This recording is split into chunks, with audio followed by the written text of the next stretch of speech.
આ તરફ ઇફકોની ચૂંટણી બાદ દિલીપ સંઘાણીના પ્રહાર. પાટીલના ઈલુના નિવેદન પર સંઘાણીએ પલટવાર કર્યો. પાટીલે જવાબ આપતા રાહ જોતો હતો, ચૂંટણી પૂરી થવાની રાહ જોતો હતો. જે રીતે સંઘાણીએ નિવેદન આપ્યું, ઈલુથી ભાજપને નુકસાનની વાત ખોટી છે. CR પાટીલ સહકારી ક્ષેત્રને જુદી રીતે જોવું જોઈએ. હવે વિવાદ પૂર્ણ થયો છે. ગુજરાત સૌરાષ્ટ્ર જેવી કોઈ લોબી નથી. કાર્યકરોની પીડા દૂર નહીં થાય તો પક્ષને નુકસાન થશે.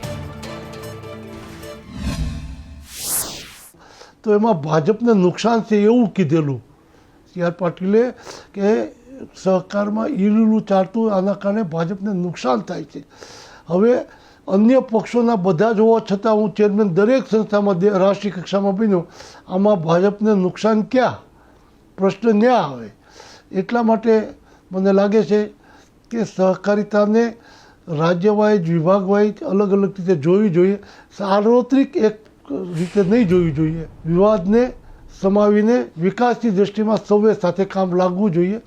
અને આખરી પાટીલ સાહેબ અમારા પ્રદેશ પ્રમુખ છે. ના સૌરાષ્ટ્રની લોબી અને ગુજરાતી લોબી એવું છે નહીં. સૌરાષ્ટ્રના કેટલાય લોકોએ બિપિનભાઈને મત આપ્યા છે અને ગુજરાતના કેટલાય લોકોએ ભાઈ જયેશભાઈને મત આપ્યા છે. એનું સમર્થન પણ અમને મળ્યું છે. એટલે ગુજરાત સૌરાષ્ટ્ર છે જ નહીં.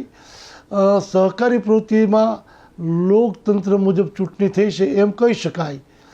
અને આ દિશામાં હું ફરી વખત જાહેર વિનંતી કરું છું, સૌએ આ વિવાદને સમાપન કરીને હવે સરકારની યોજનાનું અમલીકરણ થાય એ દિશામાં કામે લાગવું જોઈએ.